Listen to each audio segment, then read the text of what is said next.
Hello everyone, and in this video I will show you how to use the hand tool in Final Cut Pro. So to select the hand tool, just click on the arrow over here, and over here click on hand. You can also just press the H key on your keyboard. So the hand tool is basically just used to scroll down, up, or to the left or the right on your timeline. That is it.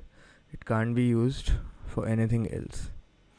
This is the most useless tool in Final Cut Pro, and I don't know why anyone would use it, because you can just simply use your two fingers on your trackpad and just slide it towards the left or right or up or down to go to see the timeline.